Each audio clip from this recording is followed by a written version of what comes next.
सुबह बखैर, सलाम। इस प्रोग्राम जागो लाहौर के साथ मैं इस प्रोग्राम की मेजबान सिद्रा मुनीर। उम्मीद है कि आप सब लोग जहाँ कहीं भी होंगे बिल्कुल ठीक ठाक होंगे। नाज़रीन, आज प्रोग्राम के आगाज में ही अच्छी खबर मेरे पास आपके लिए ये है कि ऑरेंज ट्रेन शहरियों को सस्ती सहूलियात तो फराहम कर ही रही है और अब ऑरेंज ट्रेन के औकात कार ऑपरेशनल टाइम 2.5 घंटे बढ़ा दिया गया है। ऑरेंज ट्रेन अब रात 11:30 बजे तक आपकी सहूलत के लिए ट्रैक पर होगी और ट्रेन को चलते अभी 1 महीना हुआ है, लेकिन शहरियों की जानिब से ट्रेन के सफर को तरजीह दी जा रही है और ऑरेंज ट्रेन की पजीराई भी बढ़ती जा रही है। पुराने वक्त के मुताबिक ट्रेन का वक्त रात 8:30 बजे तक था, जिसे बढ़ाकर अब सुबह 7 बजे से लेकर रात 11:30 बजे तक कर दिया गया है, जबकि इसी हवाले से शहरी भी खूब खुश दिखाई दे रहे हैं और मुसाफिरों की तरफ से भी इस फैसले को खासा खुशाइन करार दिया गया है। ऑरेंज ट्रेन का 1 महीना कैसा रहा, मुसाफिरों की जानिब से क्या कहा जा रहा है, कितना बोझ ट्रेन ने उठाया और कितना गवर्नमेंट पर आया, इस हवाले पर आज के प्रोग्राम में हम डिटेल बात करेंगे। आगे बढ़ते आपको बताएंगे अलहमरा में सिंध कल्चरल डे की मुनासबत से एक रंगारंग तकरीब सजाई गई और सिंधी लिबास में मलबूस फनकारों की जानिब से शानदार परफॉर्मेंसेस पेश की गई हैं। शौकत फकीर सिंधी ने मुख्तलिफ जबानों में गाने गाकर हाजरीन से खूब दाद समेटी। मरवान सर चौधरी की रिपोर्ट दिखाते हैं आपको।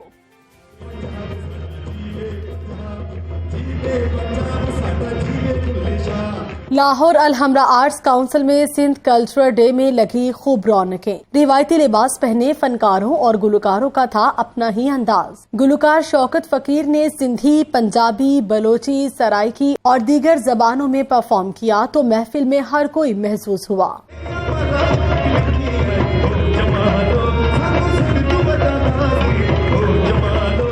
मुल्की सकाफत और कल्चर के रंग बिखेरते ऐसे प्रोग्राम जहां जिंदा दिलाने लाहौर को तफरीह फराहम करते हैं, वहीं दिलों को भी जोड़ते हैं।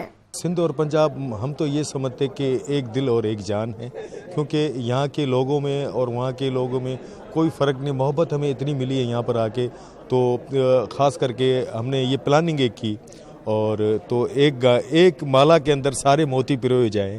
Artist executive director Alhamra arts council Suman Rai ने कहा कि अदब व सकाफत के फरोग के लिए काम कर रहे हैं। सबने बहुत एंजॉय किया और इंशाल्लाह इसकी वीडियो भी हम रिलीज करेंगे और आई थिंक अलहमरा की एक बहुत ही हम्बल एफर्ट है, लेकिन ये पाकिस्तान को और पाकिस्तान के रहने वाले सब लोगों को बहुत पसंद आएगी। इलाकाई मौसीकी रंग बिरंगी हसीन रिवायात का मजहर है, जिसके फरोग से हमारी धरती के रस्मो रिवाज तरक्की पाएंगे। Marwan sir Chaudhry, Lahore news. आगे बढ़ते हैं जी, कुछ बात करते हैं शहरियों के मसाइल के हवाले से। तो लाहौर में महंगाई का जिन बेकाबू है, जिसको अब कंट्रोल करने के लिए प्राइस कंट्रोल मजिस्ट्रेट की कार्रवाइयां अमलन बेअसर होकर रह गई हैं। थोक की मार्केटों में चेकिंग का अमल मौसर ना बनाया जा सका तो गरां फरोशी के खिलाफ कार्रवाइयां परचून फरोशों तक ही महदूद दिखाई दे रही हैं।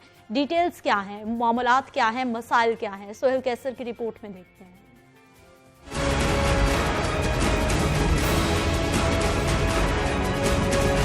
इंतजामी तौर पर लाहौर इस वक्त 9 जोन्स में तकसीम है, जिनमें 55 प्राइस कंट्रोल मजिस्ट्रेट्स काम कर रहे हैं। उमूमी तौर पर गिरां फरोशी के खिलाफ इनकी कार्रवाइयां जारी भी रहती हैं, लेकिन अमलन इन कार्रवाइयों के असरात न होने के बराबर सामने आ रहे हैं। इनके रेट चेक करें, किसी ने क्या लगवाया, किसी ने क्या, कोई किसी का सही रेट ही नहीं है। जिसके पास जो वो इतने की सब्जी है वो इतनी महंगी है, हर जगह ही महंगी है। हमारे बस में नहीं गरीब लोगों के, हम कोई आलू खा लें, कोई सब्जी खा लें, अंडे तक नहीं खा सकते। बच्चों को क्या नाश्ता करवाएं, क्या दें। सूरत हाल के बायस सरकारी निर्खनामों पर भी अमल दरामद न होने के बराबर दिखाई देता है। लाहौर में उमूमी तौर पर सब्ज मसालाजात भी सरकारी निर्खनामों के बरक्स 20 से 50 रुपए फी किलो के इजाफी निर्खों के साथ फरोख्त हो रहे हैं। इन हालात ने सार्फिन के होश उड़ा दिए हैं। अदरक भी इतना महंगा जा रहा है, 500 रुपए किलो, टमाटर 200, अदरक तो भूल ही जाए ना अब अब ये हालात आ गए हैं। गोभी है 180 रुपया, आलू इतने हैं महंगे हैं, 150 रुपये वो है, प्याज, हर चीज का रेट है। जब काम ही है, इंसान कैसे लेगा चीजें। दूसरी तरफ हुक्काम की तरफ से करार दिया गया है कि गिरां फरोशों के खिलाफ कार्रवाइयां मुसलसल जारी रहती हैं, जबकि इनके खिलाफ FIRs भी दर्ज कराई जा रही हैं। ये सच है कि जिसकी जेब में जितने पैसे कम होते हैं उसके लिए महंगाई उतनी ही ज्यादा होती है, लेकिन हकीकत ये भी है कि कीमतों को मुस्तहकम रखने के निज़ाम की गैर फालियत सूरत हाल में ज्यादा बिगाड़ का बाइस बनती है। कैमरामैन फैसल रहमान के साथ सोहेल कैसर, लाहौर में। नाज़रीन, महंगाई की डिटेल्स आपने जानी है। आगे बढ़ते हैं, कुछ खेल के मैदान की बात कर लेते हैं, जहां पर बुज़दार सरकार की जानिब से खेलों के फ़रोग़ और खिलाड़ियों की हौसला अफजाई के लिए कोशिशें की जा रही हैं। वज़ीर आला पंजाब ने खेलों की एसोसिएशन की सालाना ग्रांट्स के इजरा की असूली तौर पर मंजूरी दे दी है। उस्मान बुज़दार कहते हैं कि सिर्फ मेरिट पर खिलाड़ियों की हौसला अफजाई की जाएगी। रिपोर्ट में दिखाते हैं आपको। बुज़दार हुकूमत का खेलों के फरोग और खिलाड़ियों की हौसला अफजाई के लिए बड़ा कदम। वज़ीर आला पंजाब ने खेलों की एसोसिएशन की सालाना ग्रांट के इजरा की असूली मंजूरी दे दी। वज़ीर आला उस्मान बुज़दार से पंजाब ओलंपिक एसोसिएशन के सदर मोहम्मद आमिर जान की क़ियादत में वफ़द ने मुलाकात की। वफ़द में secretary general Punjab Olympic association Idrees Haider Khawaja, नायब सदर अमर मलिक, मेंबर्स वाजिद अली, अरफानुल्लाह खान और secretary general Pakistan Olympic association Mohammad Khalid Mahmood शामिल थे। इस मौके पर सूबाई वज़ीर Rai Taimur Bhatti, secretary sports, DG Punjab sports board और मुतल्लिका हुकाम भी मौजूद थे। वज़ीर आला उस्मान बुज़दार ने कहा कि साबिक दौर की तरह मनपसंद नहीं बल्कि मेरिट पर खिलाड़ियों की हौसला अफजाई की जाएगी। पंजाब ओलंपिक एसोसिएशन महकमा खेल के साथ मिलकर स्पोर्ट्स कैलेंडर मुरतब करे। वज़ीर आला पंजाब ने मजीद कहा कि कोरोना सूरत हाल बेहतर होने पर पंजाब भर में बड़े पैमाने पर खेलों के मुकाबले कराए जाएंगे। आलमी स्पोर्ट्स के साथ साथ इलाकाई खेलों को भी फरोग दिया जाएगा। वज़ीर आला उस्मान बुज़दार का कहना था कि पंजाब गेम्स का दोबारा इजरा तहरीक इंसाफ की हुकूमत का एजाज है। कैमरा टीम के साथ लियाकत अंसारी, लाहौर न्यूज़। नाज़रीन, खेल के मैदान की डिटेल्स आपने जानी है। वापस आते हैं शॉर्ट ब्रेक के बाद।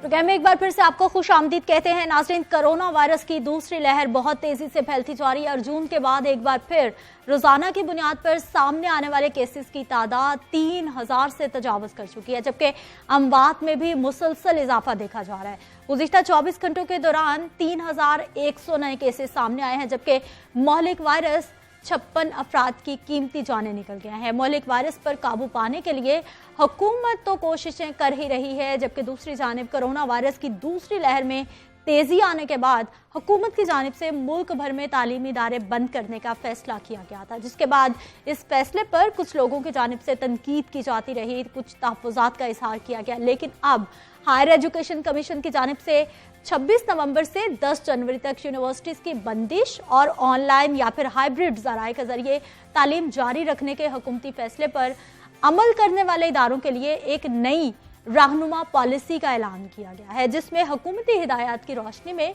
वाइस चांसलर्स को इख्तियार दे दिया गया है कि वो तरीक़ाकार और हिफाजती इंतजामात यकीनी बनाते हुए कैंपस में ज़रूरी अफराद के छोटे ग्रुप्स और कुछ ख़ास किस्म के तलबा को आने की इजाज़त दे सकते हैं, लेकिन उन तलबा की तादाद कुल रजिस्टर्ड तलबा के 30% से ज़ायद नहीं होनी चाहिए। इसी तरह वाइस चांसलर्स फैकल्टी मेंबरान को अपने ऑनलाइन लेक्चर्स की फराहमी या तैयारी के लिए कैंपस आने की इजाज़त दे सकती है।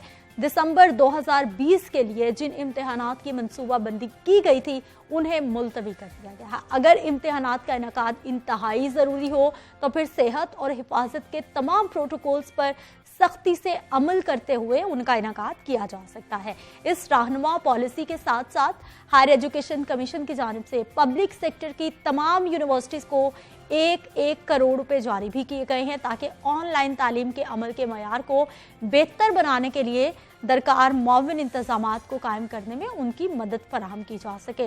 Punjab boards committee of chairman का अमली इम्तिहान ना लेने का हतमी फैसला कर लिया गया है और आइंदा साल मैट्रिक और इंटरमीडिएट के इम्तिहानात में तलबा के प्रैक्टिकल्स नहीं होंगे। इस हवाले से नोटिफिकेशन भी जारी हो गया है। किन किन तलबा को यूनिवर्सिटी आने की इजाज़त होगी, क्या क्या SOPs पर अमल दरामद करना होगा और इसके साथ साथ क्या ये कैटेगराइज किया गया है कि कॉलेज यूनिवर्सिटी को इस्तिस्ना मिलेगा, कुछ तलबा और तालिबात को इजाज़त होगी या फिर स्कूल्स पर भी इसी मामले को इम्प्लीमेंटेशन किया जा सकेगा। बात करेंगे, हमारे साथ मौजूद हैं नुमाइंदा लाहौर न्यूज़ आतिफ परवेज़ और इसके साथ साथ प्रोफेसर डॉक्टर जावेद हयात साहब हैं, मेंबर हैं आप कोरोना एडवाइजरी ग्रुप के, पल्मोनोलॉजिस्ट हैं। सर, आपको प्रोग्राम में खुश आमदीद कहते हैं। आतिफ, आपको भी प्रोग्राम में खुश आमदीद कहते हैं। डॉक्टर साहब, कोरोना की दूसरी लहर शिद्दत पकड़ती जा रही है, इस वक्त कितने खतरे में हैं हम लोग? जी, इसमें कोई शक नहीं है कि हम खतरे में हैं। कोरोना की लहर बढ़ती जा रही है। जैसे आपने कहा कि हम 3000 केसेस से बढ़ चुके हैं डेली बेसिस पे। शायद आपको याद होगा एक वक्त में हमारे केसेस 500 से भी कम आ चुके थे, तो बड़ी तेज़ी के साथ बढ़ रहे हैं। इस लास्ट 2 वीक्स में तो बहुत ज़्यादा बढ़ गए। उसी तरह डेथ्स भी हमारी बढ़ रही हैं। जो मौसम ठंडा होगा, सर्दी बढ़ेगी, उसके साथ इसका ज़्यादा खतरा है। उसकी वजह यह है कि लोग सर्दी में इकट्ठे जो वो बैठेंगे और उसके साथ ज़्यादा चांसेस होता है इसका फैलने का। इसी वजह से जो स्कूल्स वगैरह जो बंद किए गए हैं, जिसकी तरफ आपने इशारा भी किया, तलीमी अदारे जो बंद किए गए, तो इसी पेश नज़र कि किसी तरह से इस वबा को रोका जा सके। पूरी दुनिया में इस वक्त पूरी दुनिया में पहले से भी ज़्यादा लॉकडाउन शुरू हो चुका है। हम लोगों ने पहले स्मार्ट लॉकडाउन की एक इस्तिलाह निकली थी और बड़ा कामयाब भी रहा था। अभी उसी तरह ये यूनिवर्सिटी स्कूल्स की तरफ ही उसी तरह का एक सिलसिला चल रहा है। एक पार्शली किसको इजाज़त दी जाए और देखा जाए उसका क्या इफेक्ट होता है, और उसके बाद आहिस्ता आहिस्ता उसके मज़ीद फैसले हो सकते हैं। आतिफ, अब हमें ये बताइए कि हायर एजुकेशन कमीशन की जानिब से तो एक रहनुमा पॉलिसी आ गई है, महकमा स्कूल एजुकेशन भी कुछ ऐसा लाने का प्लान कर रहा है, या फिर प्राइवेट स्कूल्स बड़े परेशान है, एसोसिएशंस मुसलसल तहफ़्फ़ुज़ात का इजहार कर रही है और गवर्नमेंट से नाराज़? पहले मैं हायर एजुकेशन के हवाले से बात करूंगा। इसमें तो हायर एजुकेशन कमीशन की जानिब से यूनिवर्सिटीज़ को 1-1 करोड़ रुपया दे दिया गया है कि वो ऑनलाइन तालीम के लिए इंतजाम कर लें। लेकिन जो टीचर्स हैं जिनके पास लैपटॉप्स मौजूद नहीं है, वो कैसे लेक्चर तैयार करेंगे और कैसे स्टूडेंट्स को जो है वो ऑनलाइन क्लासेस देंगे। चले यूनिवर्सिटीज़ की बात ये होगी। अब कॉलेजेस की साइड पर आ जाएं। कॉलेजेस में मौजूद असातिज़ा जो हैं या कॉलेज सेक्टर जो है, उनको इस हवाले से कोई भी पैसा नहीं दिया गया। सिर्फ ये कह दिया गया है कि आप ऑनलाइन जो क्लासेस हैं उस मूड पर ट्रांसफ़र हो जाएं, लेकिन किस तरीके से होना है, कितने कहाँ से पैसे आएंगे, कितने फंड्स की जरूरत है, इस हवाले से अगर हम रियलिटी देखें तो यूनिवर्सिटी तक पहुंचते तलबा और तालिबात के पास कुछ अपने कंप्यूटर भी उनके पास होते हैं, कुछ असातिज़ा के पास भी होते हैं। कॉलेज में ये मामला कम होता है। कॉलेज में ये मामला कम है। और दूसरे इसके साथ जो यूनिवर्सिटीज़ के टीचर हैं उनका ये कहना है कि क्योंकि इसमें ये बाउंड किया गया है कि जो आप लेक्चर देंगे उसकी रिकॉर्डिंग जो है वो लाजमी रखना है। तो वो ये भी असातिज़ा कह रहे हैं कि इतनी जो गुज़िश्ता 6 महीने ऑनलाइन क्लासेस दी थी, अब लैपटॉप में स्पेस नहीं है, क्योंकि उन्होंने यूनिवर्सिटी इंतजामिया की जानिब से कहा गया था कि आपने रिकॉर्ड उसका रखना है। तो अब मज़ीद उनको 1-1.5 महीने के लिए कह दिया गया है कि आप ऑनलाइन पे चले जाएँ, लेकिन इस हवाले से कोई फंड्स भी नहीं दिए जा रहे टीचर्स को। फिर दूसरी तरफ तलबा की जानिब से भी ये मुतालबा किया जा रहा है कि जो दूर दराज के इलाकों में मौजूद हैं वो कैसे जो है लैपटॉप के ना होने के बाद, ना उनके पास नेट की सहूलत है, तो वो कैसे इस सहूलत से ये ऑनलाइन तालीम से मुस्तफ़ीद होंगे। तो ये सारी चीज़ें हायर एजुकेशन में और जो कॉलेजेस में ये जो असातिज़ा और तलबा को इसका सामना है। अब आप स्कूल की बात कर रही हैं तो केपी में हमने देखा है कि वहाँ पर 1 दिन की इजाज़त दे दी गई है कि 1 दिन आप स्कूल खोल सकते हैं। स्कूलों को जो इंतजामिया उनको कहा गया है कि आप रिकवरीज के लिए बच्चों को कोई होमवर्क देना है तो ये सब 1 दिन में किया जा सकता है। लेकिन अभी तक पंजाब में इस हवाले से कोई पॉलिसी का ऐलान नहीं किया गया। कल हमने वज़ीर तालीम स्कूल मुरादराज से जब ये सवाल किया कि केपी की तरह पंजाब में भी कुछ ऐसा करने जा रहे हैं, तो उनका कहना था कि पंजाब में तादाद बहुत ज़्यादा है, तो मैग्नीट्यूड तलबा का बहुत ज़्यादा है। 1 करोड़ 20 लाख सिर्फ सरकारी स्कूलों में बच्चे हैं, तो ये 1 दिन अलाउ नहीं कर सकते। अगर 1 दिन अलाउ करते हैं तो फिर कोई भी बहुत रश हो जाएगा और ये फिर इसको मॉनिटर करना भी मुश्किल हो जाएगा। तो कल एक तंजीम की जानिब से जो है शादरा में जो आल प्राइवेट निजी स्कूल कॉलेजेस और एकेडमीज जो हैं उनकी जानिब से एहतजाज भी किया गया और उन्होंने हुकूमत को अब डेडलाइन दी है कि 1 दिसंबर तक जो है अगर आप स्कूल नहीं खोलने का ऐलान करते तो फिर पूरे पाकिस्तान में एहतजाज किया जाएगा। डॉक्टर साहब, हमें ये बताइए कि अब मौसम भी ठंडा है, लोगों को वैसे भी फ्लू हो रहा है, जुकाम हो रहा है, आप पल्मोनोलॉजिस्ट भी हैं, फिर कोरोना एडवाइजरी ग्रुप के आप मेंबर भी हैं, कौन से ऐसे आप में खास सिम्टम्स कोरोना दिखाता है जो नॉर्मल फ्लू में नहीं होते? यह सवाल मुझसे पहले भी पूछा गया था और मैंने उसका जवाब नहीं दिया था। उसकी वजह ये थी कि अगर हम वो सिम्टम्स बता दें तो बहुत से लोग जिनको चांसेस है कि वो कोरोना होगा वो उसको आम फ्लू समझ के उसके लिए कोई एहतियात नहीं बरतेंगे। मगर लेकिन डॉक्टर साहब बहुत सारे लोग समझ भी जाएंगे कि भाई ये कोरोना हो सकता है, हमें डॉक्टर के पास चले जाना चाहिए। जी हाँ, मैं 1-2 सिम्टम्स बता देता हूँ। बहुत सा ओवरलैप है, दोनों की एक ही तरह के सिम्टम्स होते हैं, बहुत मुश्किल है इसको डिफ्रेंशिएट करना। मगर 1-2 सिम्टम्स हैं, जैसे रनिंग नोज है और जो छींकें आनी है, ये इसका हिस्सा नहीं है, जो कोविड का हिस्सा नहीं है। जैसे आंखों में इरिटेशन होती है वो इसका हिस्सा नहीं है। नाक जो बार बार बंद होता है, उसके जो अब खारिश वगैरह करते हैं वो इसका हिस्सा नहीं है। बाकी बुखार गले की खराबी, खांसी, ये दोनों में उसी तरह से होता है। ठीक, ये तो बड़ा वाज़ेह फ़र्क है डॉक्टर साहब जो आपने बताया। मामूली सा फ़र्क है। हाँ। अच्छा सर, हमें ये बताइएगा कि जैसे कोविड की हम बात करते हैं तो इस बहुत डिफरेंट सिम्टम्स दिखा रहा था, आपकी बॉडी पे कुछ निशानात भी आ रहे थे, पूरी दुनिया से जो रिपोर्ट हो रहे थे। हमारे यहाँ जो ज़्यादातर केसेस आ रहे हैं वो ये फ्लू सिम्टम्स के साथ आ रहे हैं, डिफरेंट सिम्टम्स क्या दिखा रहा है हम इधर का वायरस? देखिए तकरीबन सभी सिम्टम्स के साथ आ रहे हैं, जिसका आपने जिक्र किया कि वो निशान बन जाते हैं, गैंग्रीन बन जाती है, थ्रोम्बोसिस, उसके भी कुछ लोग आए हैं मगर बहुत कम है। ज़्यादातर मेजॉरिटी आप कैसे 90% वही लोग हैं जो बड़े फ्लू लाइक सिम्टम्स के साथ, जैसे खांसी के, उनके सांस की तकलीफ होती है, बुखार है, उन्हें दर्दें हैं। आजकल डायरिया भी बहुत कॉमन था बच्चों में ख़ास तौर पे, वो सिम्टम्स के साथ आ रहे हैं। इसके साथ साथ पेशेंट्स जिनको स्ट्रोक हुई है वो भी प्रेजेंट किए हैं, बल्कि एक हमारे हेल्थ केयर वर्कर्स भी इस स्ट्रोक की वजह से वो प्रेजेंट हुए हैं। लोगों को बहुत से और थ्रोम्बोसिस हुए हैं, एब्डोमेन में थ्रोम्बोसिस हुए हैं, बल्कि 2 पेशेंट्स का हमें जिनको थ्रोम्बोसिस के साथ प्रेजेंट हुए हैं। तो हर तरह की मेजॉरिटी जो केस है 90% आप कह सकते हैं, मोस्ट 90% वो वही जो यूजुअल सिम्टम्स हैं उनके साथ ही प्रेजेंट, उन्हीं के साथ आ रहे हैं। आतिफ बताइए, स्कूल के हवालों से ज़राए क्या बता रहे हैं, क्या फैसले मुतवक्के हैं या फिर जो फैसला हो गया है वही चलेगा? अभी तक जो जैसे डॉक्टर साहब भी बता रहे हैं कि कोरोना के केसेस में जो है मुसलसल इजाफा हो रहा है, 3000 प्लस जो केसेस आ रहे हैं, तो इस सूरत हाल में तो ऐसा ही लग रहा है कि महकमा स्कूल एजुकेशन जो फैसला कर चुका है इस पर ही कंटिन्यू करेगा और 10 जनवरी तक जो तालीमी इदारे बंद करने का ऐलान किया गया है तब तक उसी तरीके से तालीमी इदारे बंद रहेंगे।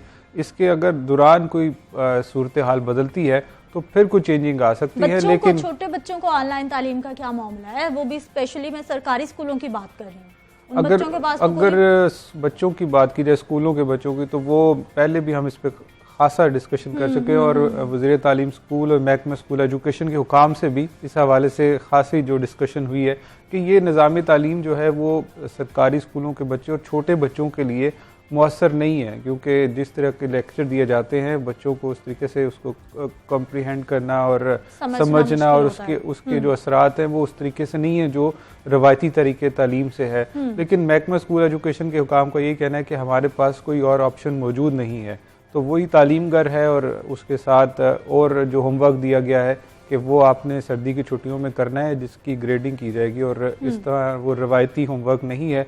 ये सारी सूरत हाल जो महकमा स्कूल एजुकेशन में छोटे बच्चों के लिए नज़र आ रही है। हायर एजुकेशन में अभी भी जो तलबा है उनमें खासी बेचैनी पाई जाती है। जो हायर एजुकेशन कमीशन की जानिब से पॉलिसी दी गई है कि जो फाटा के लोग हैं, जो गिलगित बल्तिस्तान के लोग हैं, तलबा हैं या इस तरह के दूर दराज इलाकों से रहने वाले तलबा हैं, उनको आप हॉस्टल में रख लें ताकि उनकी तालीम का हर्ज ना और वो वहीं पर रहते हुए उनको नेट की सहूलत मौजूद होगी तो वो कर सकेंगे। और उसके साथ साथ जिनका कोई पीएचडी का ये लैब वर्क है, जैसे कि इंजीनियरिंग के स्टूडेंट होते हैं, उनके लिए लास्ट सेमेस्टर्स वालों की आप बात करें कि उनको जरा सहूलत हो, उनको थोड़ी सी सहूलत दी गई है कि वो जो है यूनिवर्सिटी में रहते हुए वहाँ पर नेट की सहूलत होगी। अब HEC की जानिब से पिछली दफ़ा भी एक पैकेज का ऐलान किया गया था कि तलबा के लिए खुसूसी पैकेज नेट का जो है उसके लिए बातें चल रही है, लेकिन वो कोविड के 6 महीने भी गुजर गए, उसके बाद भी 2 महीने गुजर गए और अभी तक जो है उसमें कोई इम्प्लीमेंटेशन नहीं। डॉक्टर साहब, अब हमें ये बताइए कि अभी सर्दी का मौसम है, इसमें हमारे जो बड़े बुजुर्ग हैं और ख़ासतौर पर जो हमारे छोटे बच्चे हैं उनको नमूनिया की शिकायत बहुत बढ़ जाती है, तो नमूनिया और कोविड ये दोनों कितने ख़तरनाक हो सकते हैं? दोनों ही खतरनाक हैं। हाँ। अंधेरों अगर ये कंबाइंड हो जाए तो उससे भी ज़रा खतरनाक है। मुझे इसके बारे में थोड़ी सी अगर कमेंट कर सकूँ स्कूलों के बारे में जो बार बार बात की जा रही है बच्चों की, वो उनकी छोटे बच्चों की उनकी वो उस तरह से डेवलप नहीं होती, वो नहीं जा। देखिए आप इस वक्त एक इमरजेंसी सिचुएशन में जहाँ के लोगों की जानों को ख़तरा है और अगर बच्चे जो है ना वो सुपर स्प्रेडर जिसे कहते हैं वो लेके आते हैं इन्फेक्शन, वो एक दिन के लिए जाएं या 2 दिन के लिए जाएं, खतरा उतना ही है मौजूद है और आपका जो हेल्थ केयर सिस्टम है वो इसको नहीं संभाल सकता। आपके यहाँ बेड्स नहीं है, आपके यहाँ जो वेंटिलेटर्स नहीं है, इतने ज़्यादा नहीं है। 2-4 हफ्तों में जिंदगी की तालीम पे कोई असर नहीं पड़ेगा, 2-4 हफ्तों में उनकी सोशल डेवलपमेंट में कोई असर नहीं बच जाएंगे तो फिर पढ़ भी लेंगे, बच के तो पढ़ भी लेंगे। तो इस वक्त ये जो बातें करनी है कि जी हम उनकी वो डेवलप नहीं हो रही, बच्चों को पढ़ाने के अंदर कुछ नहीं होता। पूरी दुनिया में एजुकेशन इंस्टीट्यूशन बंद है, कर्फ्यू लगे हुए हैं दुनिया में। अच्छा, हमारे यहाँ ये छोटी छोटी बातों का बड़ा उठा के इम्पोर्टेंट जो है ना कोविड के हवाले से क्वेश्चन हमें ये बताइए कि ये पोस्ट कोविड इफेक्ट्स की बड़ी बात की जा रही है, वो क्या है, क्या होता है लोगों में? लोग कहते हैं कि 6-6 महीने वो बड़ा वीक फील कर रहे होते हैं, कोई मेंटली स्ट्रेस भी बहुत ज़्यादा ले जाते हैं। जी हाँ, ये बात किसी हद तक आपकी दुरुस्त है कि बहुत से लोगों को सिंड्रोम बाद में आते हैं, वो किसी भी वायरस में भी पहले भी आता है, पोस्ट वायरस सिंड्रोम्स आते हैं, फटीग होती है, थकावट महसूस होनी शुरू हो जाती है।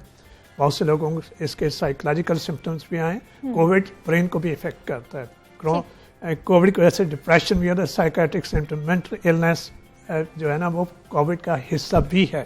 और उसके बाद भी ये सिम्टम्स बिल्कुल आ सकते हैं, लेकिन बहुत स्मॉल परसेंटेज है जिनमें ऐसे सिम्टम्स होते हैं। ठीक डॉक्टर साहब, 2 नेगेटिव टेस्ट की एक शर्त होती थी, वो खत्म हो गई जैसे आप नेगेटिव होंगे तो? जी हाँ, वो जब शुरू में ये बनाया गया था, पूरी दुनिया में बनाया था, उसको मालूम नहीं था इतना इस कोरोना वायरस के SARS-CoV-2 के बारे में, कि उस वक्त यही था कि आप नेगेटिव करेंगे तो दैट इसका मतलब ये होगा कि आप इन्फेक्शियस नहीं हैं, फिर कहीं जाके आपको इजाज़त होगी बाहर जाने की। उसके बाद यह देखा गया कि 1 हफ्ते के बाद जो वायरस है वो इन्फेक्ट नहीं करता। ठीक है, वो इन्फेक्ट कैसे नहीं करता, वो कल्चर किया गया, उसको ग्रो करने की कोशिश की, या वो ग्रो कर जाता है या वो खत्म हो जाता है, 1 हफ्ते में वो अपना दिखा देते हैं। उससे पता चला। तो अब ये जो PCR करते थे, इसमें जो वायरस का कोई भी हिस्सा होता है, पार्ट होते हैं, उसको डिटेक्ट होता था, तो ऐसे लगता था कि वायरस मौजूद है, वायरस मौजूद नहीं था। ठीक है, बहुत शुक्रिया डॉक्टर साहब प्रोग्राम में शामिल होने के लिए। आतिफ परवेज, आपका भी बहुत शुक्रिया। मैंने आपसे बस यही कहना है कि SOPs अपनाइए, खुद को भी और अपने प्यारों को भी कोरोना से महफूज बनाइए। वापिस आते हैं ब्रेक के बाद।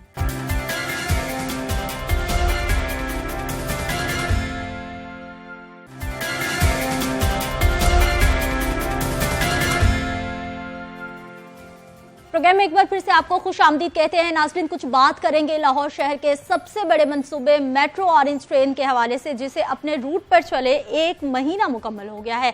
गुज़िश्ता माह 25 अक्टूबर को वज़ीर आला पंजाब सरदार उस्मान बुज़दार की जानिब से इस मंसूबे का बाकायदा इफ्तिताह किया गया और 26 अक्टूबर को इस ट्रेन को आवाम के लिए चला दिया गया था और तब से अब तक ऑरेंज लाइन मेट्रो ट्रेन अपने ट्रैक पर रवां दवा है। इब्तदाई मरहले में ऑरेंज लाइन मेट्रो ट्रेन को सुबह 7:30 बजे से लेकर रात 8:30 बजे तक रोजाना यानी 13 घंटे चलाया जा रहा था, लेकिन अब शहरियों की सहूलत को मद्देनजर रखते हुए मैस ट्रांजिट अथॉरिटी की जानिब से एक बड़ा अहम, बड़ा अच्छा फैसला किया गया है और वो ये है कि ऑरेंज ट्रेन के औकात कार में इजाफा किया गया है। मुसाफिरों की बढ़ती हुई तादाद को मद्देनजर रखते हुए ऑरेंज ट्रेन के औकात कार तब्दील कर दिए गए हैं और आवाम में ट्रेन की सवारी की जबरदस्त पजीराई 1 माह बाद ही ट्रेन के दौरानिये में 2.5 घंटे का इजाफा किया गया है। अब ऑरेंज ट्रेन सुबह 7 बजे से लेकर रात 11 बजे तक चलेगी और ट्रेन रोजाना 16 घंटे तक ट्रैक पर रहेगी और शहरियों को सहूलियात फराहम करती रहेगी। ऑरेंज लाइन मेट्रो ट्रेन का पहला महीना कैसा रहा, औकात कार में इजाफा क्यों किया गया है, अवामी रद्द अमल क्या है, अवाम की जानिब से क्या कहा जा रहा है, इस सवारी को कितना पसंद किया जा रहा है और ख़ास तौर पर जो गवर्नमेंट की जानिब से मैस ट्रांजिट अथॉरिटी की जानिब से टारगेट सेट किए गए थे, क्या वो हासिल हो गए, कितना बोझ आवाम पर पड़ रहा है, कितना गवर्नमेंट बर्दाश्त कर रही है, तमाम मामलों पे बात करेंगे। नुमाइंदा लाहौर न्यूज़ शेख ज़ैनुल आबिदीन हमारे साथ मौजूद है। शेख ज़ैन, प्रोग्राम में आपको खुश आमदीद कहते हैं। सबसे पहले हमें ये बताइए कि ये तो बड़ा अच्छा फैसला हो गया, कल शहरी भी बड़े खुश थे कि ट्रेन के टाइमिंग्स बढ़ा दी गई। शुक्रिया सिद्रा मुनीर। पूरी दुनिया में एक ही तरीकाकार है नताइज अखज़ करने का, वो होता सैम्पलिंग कर ली जाए। आप समझे कि ये 1 महीना जो ऑरेंज ट्रेन चलाई गई है, ये उसकी सैम्पलिंग की गई है कि क्या ये प्रोजेक्ट ठीक था या नहीं ठीक था। 1 महीने में अवाम के रुझान ने और अवाम की तरफ से पजीराई ने इस चीज को साबित कर दिया कि ये प्रोजेक्ट अच्छा था। लाहौर शहर के वासियों को जरूरत थी एक अच्छे ट्रांसपोर्ट सिस्टम की। दूसरी बात, अब इसकी टाइमिंग बढ़ाना भी इस चीज़ की गुमाजी कर रहा है कि वाकई ही लोगों का इसरार है कि इसको बढ़ा दिया जाए, लोगों के लिए ये अच्छी सफरी सहूलियात है। इन दोनों को मद्देनजर रखते हुए ये फैसला किया गया। 25 अक्टूबर को इफ्तिताह हुआ, 26 अक्टूबर को आवाम के लिए चला दी गई और ठीक 25 नवंबर को नई टाइमिंग आ गई कि अब 13 घंटे की बजाय 16 घंटे चलाई जाएगी। उसकी वजह के उसकी 2-3 रीज़न है सिद्रा। सबसे पहले तो इस तरह की पहले ट्रांसपोर्ट लोगों को कभी मुयस्सर नहीं आई, ना ही पूरे पाकिस्तान में इस जैसा कोई प्रोजेक्ट था। लोग जोग दर जोग इसमें सफ़र करना शुरू कर दिया। हुकूमत की तरफ से तो इस मेट्रो ऑरेंज ट्रेन को कामयाब बनाने के लिए जो नीचे ट्रैक पर चलने वाले रूट है वो तो बंद नहीं किए गए, लेकिन अभी तक नहीं किए वो गए, अभी तक नहीं बंद किए गए, लेकिन लोगों की तरफ से इस ऑरेंज ट्रेन को प्रेफर किया गया, अपना लिया गया है। लोगों ने इस जो नीचे बसें, वैगने या जो रिक्शा चल रहे हैं होते थे, हाँ। उनको छोड़ के इस ऑरेंज ट्रेन में सफर करना शुरू कर दिया उन्होंने, क्योंकि वो जो ट्रांसपोर्टर चला रहे होते हैं वो ऐसे कोई ट्रैफिक काउंट सर्वे के ऊपर नहीं चला रहे होते, एक रूट चला रहे होते हैं। उन्होंने देखा कि यहाँ पर सवारियां कम हो रही हैं, लिहाजा उन्होंने उस पब्लिक ट्रांसपोर्ट को दूसरे रूट पर मुंतकिल करना शुरू कर दिया। अब इस रूट पे पब्लिक ट्रांसपोर्ट कम हो गई, लोगों का 70 से 80% जो इन्हिसार है वो ऑरेंज ट्रेन के ऊपर हो गया, तो ऑरेंज ट्रेन में जो रश है वो बढ़ना शुरू हो गया। अभी इसके जो फिगर हैं वो तो कैलकुलेट हो रहे हैं, लेकिन exactly, होना भी चाहिए, लोगों को अपनाना भी चाहिए, क्योंकि हमारे पैसों से ये बना है ना, हमारे टैक्स के पैसे इस पे लगे हुए हैं, तो फिर हमारी सहूलत के लिए है, तो फिर लोगों को जरूर इसको अपनाना चाहिए और लोग अपना भी रहे हैं। मैं आपसे अर्ज कर रहा था कि अभी सिद्रा इसकी रिपोर्ट तो मुरतब होना बाकी है कि एक महीने में कितने लोगों ने सफर किया, लेकिन अभी तक जो एवरेज है वो 47,500 से 48,000 लोग हैं जो कि रोजाना इस ऑरेंज ट्रेन का इस्तेमाल कर रहे हैं। लोगों की तरफ से बाकायदा तौर पर दरख्वास्तें दी गई और कुछ लोगों ने शिकायत के तौर पे वजीर आजम इंसाफ पोर्टल पे भी शिकायत की कि इसके जो औकातकार हैं उसको बढ़ा दिया जाए, जिसके बाद इस समर का फैसला किया गया। अच्छा शेख ज़ैन, आप हमें बता रहे हैं कि अभी बाकायदा तौर पर रिपोर्ट इदारे की जानिब से जारी नहीं की गई, लेकिन कुछ खबरें आपके जराए आपको दे रहे हैं कि कितना सोचा गया था कि क्या टारगेट होगा, गवर्नमेंट के कितने पैसे खर्च होंगे और आवाम कितना कंट्रीब्यूट करेगी इसमें? एक चीज तो सिद्रा क्लियर है कि ऑरेंज ट्रेन जिसकी कैपेसिटी रोजाना 2.5 लाख मुसाफिरों को डेरा गुजरा से अली टाउन मुंतकिल करने की है, सफरी सहूलियत फराहम करने की है, अज्यूम कर लें कि ये 2.5 लाख मुसाफिर ही रोज ऑरेंज ट्रेन में सफर कर रहा है, तो इसके बावजूद इसके ऑपरेशन और मेंटेनेंस की कॉस्ट पूरी नहीं होती।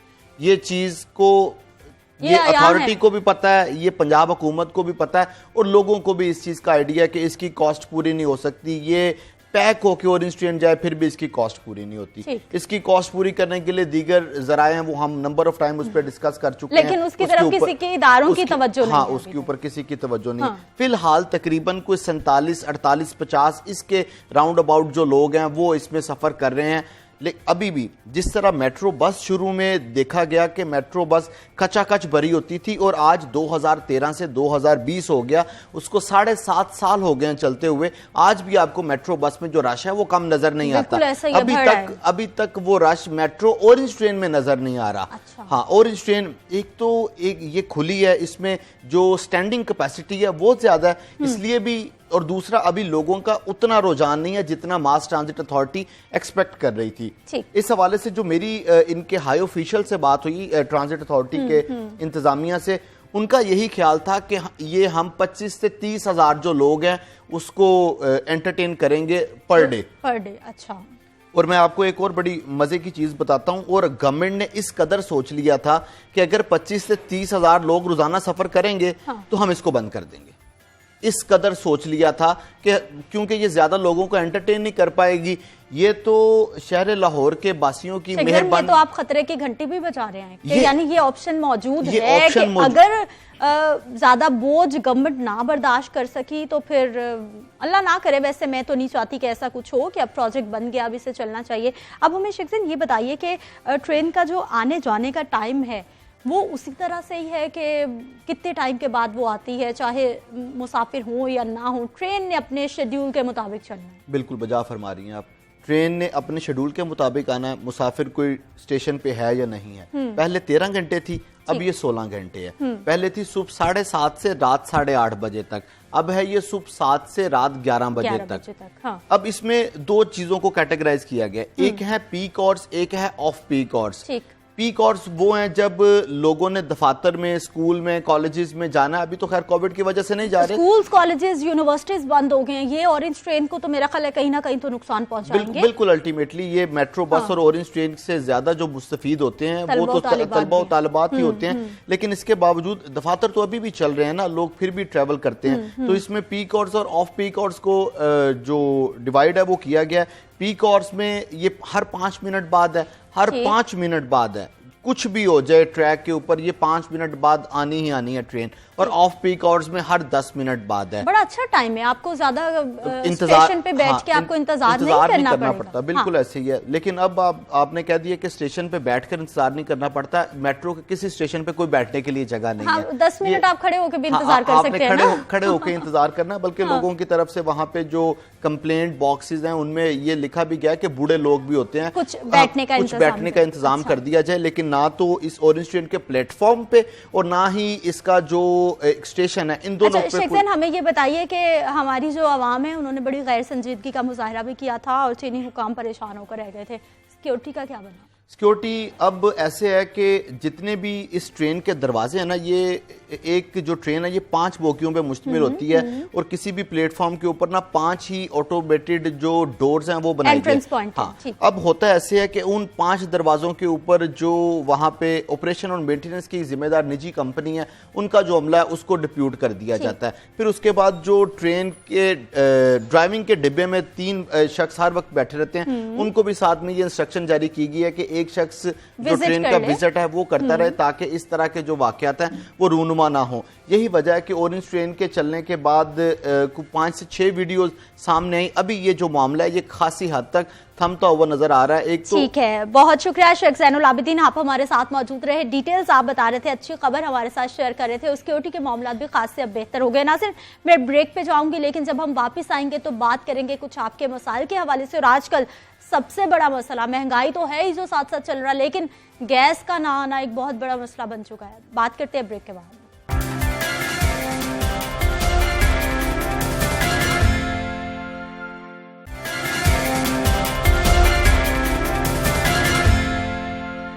प्रोग्राम में एक बार फिर से आपको खुश आमदीद कहते हैं। नाज़रीन, कुछ बहुत ही खास मेहमान आज हमारे प्रोग्राम का हिस्सा हैं। 2 खवातीन को हमने अपने प्रोग्राम में मदऊ किया है ताकि आपको बहुत सारे टिप्स मिल सकें कि आप कौन कौन से मैदान में आगे जा सकती हैं। और अगर आपने कुछ अपने आप को कोई प्लेटफॉर्म नहीं बनाना तो भी आप ऑनलाइन किस तरह से अपने काम शुरू कर सकती हैं, उनकी एक जिंदा और जावेद मिसाल हमने आज अपने प्रोग्राम में मदऊ की है, जो कि 4 साल से ऑनलाइन सर्विसेज फराहम कर रही हैं और अपने काम से बहुत ज़्यादा खुश हैं।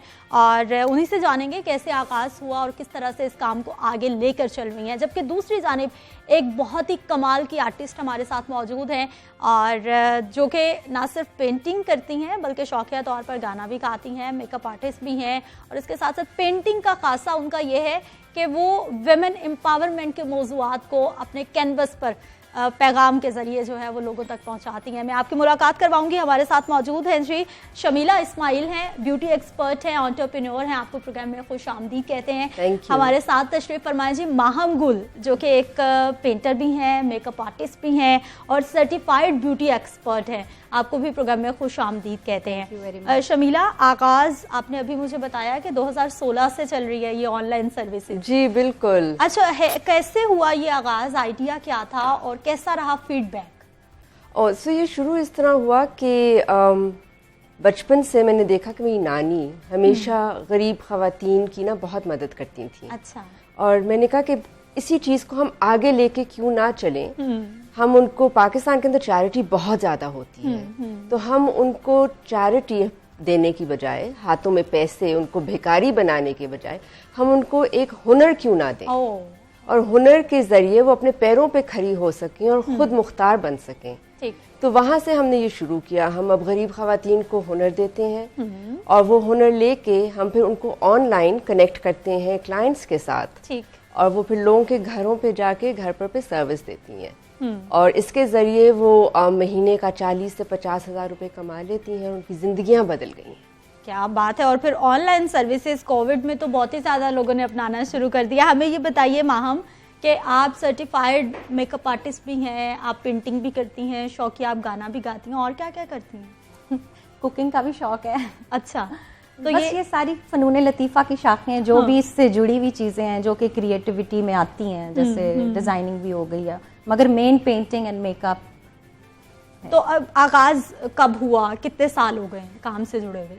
आंख तो रंगों में खुली थी क्योंकि मेरे वालिद जो हैं वो he is farmer retired principle of NCA उस्ताद बशीर अहमद, एक बड़ा नाम जी। उनको अभी सदारती अवार्ड भी मिला है जी। और मेरी वालदा भी इसी फन से मुंसलिक थी, तो उनको पेंट करते देखा। मतलब जेनेटिकली भी आप में ये चीजें आई? ये जेनेटिकली ही है बेसिकली। फिर देख देख के उसी माहौल में एनसीए में ही बचपन गुजरा सारा। उनको काम करते देखा, वालिद साहब को, वालदा को। वालिद साहब का ज्यादा इस चीज में उनकी खिदमात है, तो वहीं से ये चीज़ें मेरे अंदर भी आ गई। अच्छा, आप कौन कौन से सर्विसेज फराहम करती हैं, किस तरह से लोगों को ट्रेन करती हैं? सो हमारी जो सी सर्विसेज होती हैं वो हैं हेयर से लेके मसाज तक सारी। ठीक। हेयर, मेकअप, वैक्सिंग आपको पता है हमेशा से घरों पे लोगों ने बहुत यूज़ की है।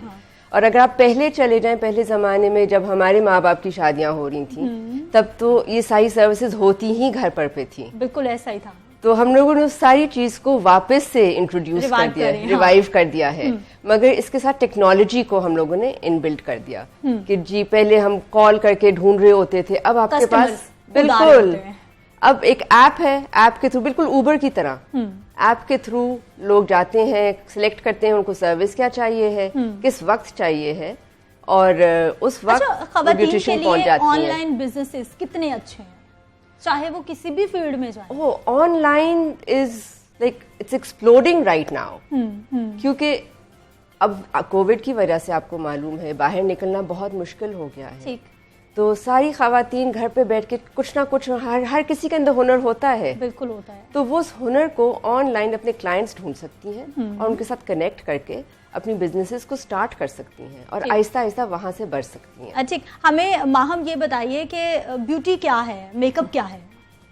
Makeup is another form of art, मैं तो ये कहूंगी। और मुझे अक्सर लोग कहते हैं कि आप तो पेंटर थी, और मैं सबको यही कहती हूँ कि अगर मैं पेंटर ना होती तो मैं मेकअप नहीं कर सकती थी। अच्छा। क्योंकि कलर अंडरस्टैंडिंग, ये सारी कॉम्पोजिशन, जिस तरह आप पोर्ट्रेट करते हैं कैनवस के ऊपर, अब वो असल चेहरों के ऊपर हम अब कर रहे हैं, तो वो मेरे लिए ज्यादा इजी हो गया समझना टोन को, कॉम्पोजिशन को, एनाटॉमी को, क्योंकि हमने वो पढ़ा।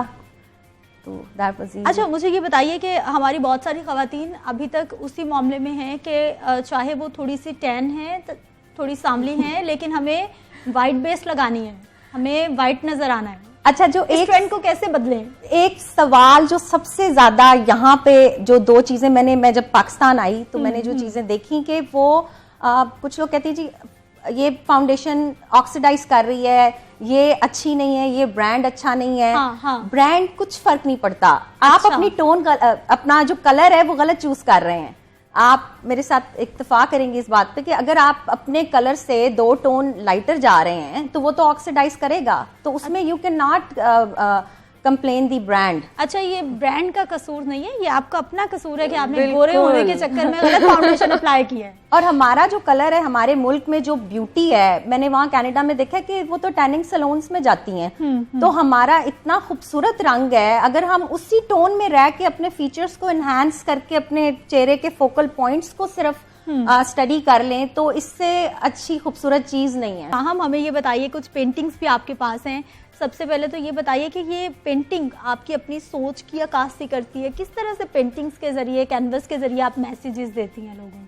अगर पेंटिंग सोच की अक्कासी ना करे तो फिर वो आर्ट नहीं, क्राफ्ट हो जाता है। जो आप सोच के बनाते हैं आप उससे ज्यादा अच्छा जस्टिस कर सकते हैं। तो जो मेरे इर्द गिर्द में चीजें देखती हूँ उन्हीं को मैं पोर्ट्रे करती हूँ। चले, हमारे देखने वालों को मैं चाहूंगी अपनी पेंटिंग्स भी दिखाइए और साथ में थोड़ा बताइए भी कि ये आपने क्या सोचा या फिर किस तरह से ये बनी। जी, ऑयल पेंटिंग में मेरी फॉर्मल एजुकेशन तो ऑयल पेंटिंग में है, लेकिन मैंने वालिद साहब से मिनिएचर पेंटिंग का फन जो है उनसे एक किस्म का विरासत में लिया है। तो ऑयल पेंटिंग के जो साइजेस थे दे वर क्वाइट बिग, तो अभी फिलहाल मैं ये मिनिएचर है, ये मेरी फर्स्ट एक्सरसाइज थी मेरे वालिद के साथ। अच्छा। जो कि मैंने उनके अंडर बैठ के बनाई, और बहुत पेशेंस का काम है, ये हमारा अपना फन है मुस्लिम, और इसमें बहुत अच्छा काम हो रहा है। नेशनल कॉलेज ऑफ कोई भी कर सकता है या फिर ये आपका एक नेचुरल टैलेंट होता है? होता तो आपके अंदर से ही है। क्योंकि अगर आपका किसी चीज में दिल नहीं कर रहा, आपका एप्टीट्यूड नहीं है, तो आप उसके साथ इंसाफ नहीं कर सकते कभी भी। हाँ, एग्जैक्टली। आप लेंगे, लेकिन दूसरी पेंटिंग भी मैं चाहूंगी कि जरूर। अच्छा जी, ये जो है, जब मैं पाकिस्तान वापस आई थी तो एक कंपटीशन हुआ था कि वैन गो एक पेंटर हैं, उनकी लुक्स को रिक्रिएट करना है ह्यूमन के ऊपर, actual human. That was a makeup competition basically. ठीक। तो उसमें फिर मैंने ये पेंटिंग नहीं है, ये असली जीता जागता इंसान है जिसको मैंने पेंट करके पेंटिंग बना दिया। अच्छा, लाइक इल्यूजन पेंटिंग का दिया, और इसमें मुझे फर्स्ट प्राइज मिला।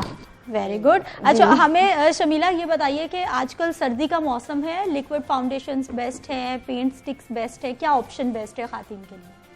इट ऑल डिपेंड्स कि उनकी स्किन कैसी है। ठीक। हम यहाँ पे बहुत वो इग्नोर कर देते हैं कि हमारी स्किन टाइप क्या है। तो आपने सबसे पहले स्किन टाइप देखनी है। अगर आपकी ऑयली स्किन है तो फिर आप ऑयल फ्री फाउंडेशंस के साथ ही जाइए। अगर आपकी ड्राई स्किन है तो आप कोई भी फाउंडेशन यूज कर सकते हैं। It's not like stead and fast rule, मगर उसके बाद फिर आप अपनी स्किन को थोड़ा मॉइस्चराइज ज्यादा कर लें, क्योंकि वरना वो फ्लेकी नजर आनी शुरू हो जाएगी। और स्पेशली क्योंकि सर्दियां हैं तो इवन ऑयली स्किन्स भी हल्की हल्की ड्राई हो रही होती हैं। तो मॉइस्चराइजिंग बेसिकली आपकी स्किन रूटीन बहुत अच्छी होनी चाहिए कि आपकी फाउंडेशन ग्लो करे फिर। अच्छा, ये बड़ा इंपॉर्टेंट है कि आपकी स्किन जितनी नीट होगी, जितनी साफ सुथरी होगी, मेकअप उतना ही अच्छा स्टे करेगा। ये एक फैक्ट है। तो मैं, अगर मुझे कोई ये कहता है ना कि हमें बहुत खूबसूरत बना दें, तो मैं कहती हूँ कि आप स्किन केयर पे तवज्जो दें पहले। क्योंकि स्किन को हम कहते हैं हमारी जो जाहिरी चीज़ है हम उसको बस कवर कर दें, लेकिन नॉर्मल रूटीन में हम अपनी स्किन पे काम नहीं करते। जैसे अभी इन्होंने बताया कि मॉइस्चराइज करें, तो मैं कहती हूँ अगर बहुत ड्राई है तो आप सीरम पहले यूज करें, क्योंकि सीरम जो है वो डीप हाइड्रेट करता है। सीरम के बाद फिर आप मॉइस्चराइजर, और उसके बाद अगर आप फाउंडेशन फिर यूज करेंगे तो वो आपकी स्किन के साथ। मेकअप ट्रेंड्स क्या चल रहे हैं? मेकअप ट्रेंड्स चेंज होते रहते हैं। फैशन में बिल्कुल डिफरेंट है। अगर आप फैशन इंडस्ट्री की बात करें तो उधर बिल्कुल एक अलग काम हो रहा है। वो चाहती हैं कि हमारी आईब्रोज जो हैं वो बहुत स्पाइकी और बुशी दिखें, हमारे लिप्स जो हैं वो ज्यादा टिंटेड हों, और बहुत फुलर आप उसको वो पूरी एक टोन में आप नहीं लिपस्टिक करते। फाउंडेशन में they want to look tan, जो मॉडल्स हैं हमारी, लेकिन ब्राइडल बिल्कुल अलग है, और जो टीवी है वो टोटली डिफरेंट है। तो ट्रेंड हर सेक्शन का अपना है। अच्छा, हमें हेयर स्टाइलिंग के हवाले से बताइए, क्योंकि मुझे ऐसा लगता है कि आपने जितना मर्जी अच्छा मेकअप किया हुआ हो, कि बाल अच्छे नहीं बने हुए होंगे ना तो आप कभी भी अच्छे नहीं दिखोगे। ओह, वो तो एक पूरा पैकेज है ना। हाँ। कि मेकअप और hair goes hand by hand, ठीक है ना। तो बाल आपके हमेशा मेकअप के हिसाब से ही हो रहा होता है। जब हमारे पास ब्राइड्स वगैरह हम जब कर रहे होते हैं तो हमारी ब्यूटिशियंस घर पे जाकर उनसे यही पूछती हैं कि जी आपका फाइनल लुक क्या है, आप कपड़े क्या पहन रहे हैं, ठीक है ना, आप कंफर्टेबल किस चीज के साथ है, बाल बांधने में या खोलने में। तो उसके हिसाब से फिर हमें उनकी पूरी मेकअप लुक करनी पड़ती है। कि अगर वो बांधना चाह रही हैं तो फिर थोड़ी हमें कॉन्टोरिंग ज्यादा करनी पड़ जाती है, क्योंकि वो चिजल्ड लुक देने के लिए। अगर खुले हुए हैं तो वो तो आपके ऑटोमेटिकली आपके कवर अप हो गया। तो it's an art as ma'am said, ठीक है ना, कि आपने उसको विजुअलाइज करके ही आपने उसको आगे लेके चलना है। विंटर है, शादी सीजन भी है, हेयर कलर्स कौन से बहुत फैशन में इस सीजन में? Oh, lots of browns, dark colours, ठीक है, लाइटर नहीं, ब्राउन के ही शेड्स के अंदर, जिसको ब्लॉन्ड कहते हैं बेसिकली, ठीक है, क्योंकि over here in Pakistan everybody loves blonde. ठीक। हम सबसे ज्यादा डिमांड मेकअप में क्या आती है?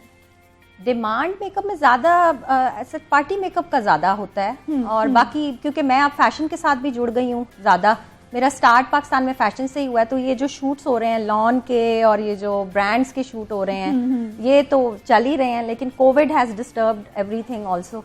सही बात है, कोविड बहुत ज्यादा, बहुत सारी आगे पीछे हो गई हैं बहुत ज्यादा, तो ये चीज बहुत ज्यादा है। अच्छा, हमें ये बताइए कि अभी आपका एक आर्ट की दुनिया से आपका ताल्लुक है, जिसमें बहुत सारी आपने चीजें जो हैं वो अपनाई हुई हैं।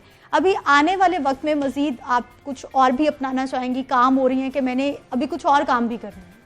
ये बड़ा ही एक डिफिकल्ट क्वेश्चन है जो मुझे सारे कहते हैं कि आपकी अब तीसरी चीज एक और उभर रही है अभी, जिसका भी आपने पहले जिक्र किया था, जिसको मैंने सीरियसली नहीं लिया पहले, लेकिन लोग मुझे उसमें भी पुश करते हैं कि आप मतलब इस सिंगिंग को भी थोड़ा सा करें। लेकिन मेरा मेन पेंटिंग ही था, लेकिन जब मैं मेकअप करती हूँ तो मुझे लगता है मैं पेंटिंग कर रही हूँ, तो मेरी वो जो तस्कीन है वो हो जाती है। तो बस जिधर भी मेरा इस तरह मैं घूमती रहती हूँ, कभी पेंटिंग में कभी मेकअप में। ठीक, गुनगुना भी लेते हैं, बस इस तरह। अच्छा चले, आपने गुनगुनाने की बात की है, हम फनून लतीफ़ा की बात करें, अदब की बात करें, इस हवाले से हमने मजीद भी बात करनी है। माहम, हम आपको थोड़ा सा टाइम दे रहे हैं, अभी वापस आते हैं तो हमने आपसे एक ट्रैक सुनना है, आप सोच के रखिए कि आप हमें क्या सुनाने वाली हैं। लेकिन उससे पहले मैं बात करना चाहूँगी जी, जिस मोहब्बत के तसव्वुर के बगैर माशरे की तश्कील मुमकिन ना थी, शायद उसी मोहब्बत को मुबालगा पसंद इंसान ने खुदा ही समझ लिया है और इंसान दोस्ती को इंसानियत की मेराज ठहराया है। फिर यही मोहब्बत जगह जगह नफरत, हकारत और गुस्से से ज़्यादा लोगों की ज़िंदगियां सलब करने लगी है। मोहब्बत नफरत का सीधा सादा शैतानी रूप है। मोहब्बत सफ़ेद लिबास में मलबूस उम्रो अयार है, हमेशा दो राहों पर लाकर खड़ा कर देती है। मोहब्बती झमेलों में कभी फैसला कुन सज़ा नहीं होती, हमेशा उम्र कैद होती है। जायज़ और नाजायज़ मोहब्बत के कुछ ट्रैफिक रूल्स बनाए, लेकिन हाई स्पीड माशरे में ऐसे स्पीड ब्रेकर किसी काम के नहीं होते, क्योंकि मोहब्बत का खमीर ही ऐसा है। ज़्यादा खमीर लग जाएगा तो फिर सोसाइटी फूल जाती है, कम रह जाए तो फिर पेड़ी की तरह तड़क जाती है। नाज़रीन, इन ख्यालात का इज़हार अदब की दुनिया के एक बहुत बड़े नाम बानो कुद्सिया की जानिब से अपने शोहरा आफाक नावल राजा गिद्ध में किया गया है। आज उर्दू की मशहूर नावल नवीस, अफसाना निगार और ड्रामा निगार बानो कुद्सिया का यौम पैदाइश मनाया जा रहा है। गूगल की जानिब से बानो आपा को खराज तहसीन पेश करने के लिए डूडल भी तब्दील कर दिया गया है। शोहरा आफाक, मुसन्निफा और अदब के मैदान में गरां कदर खदमात अंजाम देने वाली बानो आपा आज के दिन यानी 28 नवंबर 1928 को भारत के एक शहर फिरोजपुर में पैदा हुई थी। वो तकसीम हिंद के बाद खानदान के साथ पाकिस्तान आई। बानो कुद्सिया ने लाहौर में गवर्नमेंट कॉलेज और कनेड कॉलेज से तालीम हासिल की और सन 1950 में बताया जाता है कि उन्होंने पंजाब यूनिवर्सिटी से मास्टर्स भी किया और मशहूर अफसाना निगार और ड्रामा नवीस अशफाक अहमद से रिश्ता इज़्दवाज में मुंसलिक हो गई। आज हम भी उनको खराज अकीदत पेश करते हैं, सलाम पेश करते हैं और ये उनकी फ़नी खदमात ही हैं कि वो आज तक हमारे दिलों में ज़िंदा हैं और रहती दुनिया तक ज़िंदा रहेंगी। नाज़रीन, मुझे आपने इजाज़त देनी है, कल तो हमारी मुलाकात नहीं होगी, लेकिन पीर की सुबह 9:05 पर मेरी आपसे फिर से मुलाकात होगी। अपना ख्याल रखिए। आप दोनों मेहमानों का बहुत शुक्रिया। मैं आपको अल्लाह हाफिज़ करूँगी और साथ ही साथ हम माहम की तरफ जाएंगे जो हमें एक अच्छा सा गाना सुनाने वाले हैं। जी माहम। बहुत मुश्किल ये गज़ल है, उनको छू तो नहीं सकते, ना ही मैं ट्रेंड सिंगर हूँ, तो अगर कोई गलती हो जाए तो माजरत, लेकिन तो अच्छी कोशिश आप कोशिश कर सकती हूँ। मैंने समझा था कि तू है तो दरख्शां है हयात, तेरा गम है तो गमे झगड़ा क्या है, तेरी सूरत से है आलम में बहारों को सबार, तेरी आँखों के सिवा दुनिया में रखा क्या है, तू जो तकदीर निगो जाए, यूं ना था मैंने फकत चाहा था यूं हो जाए। हाँ, मुझसे पहली सी मुहब्बत मेरे महबूब ना मान, मुझसे पहली सी मुहब्बत मेरे महबूब ना। Very good, very good.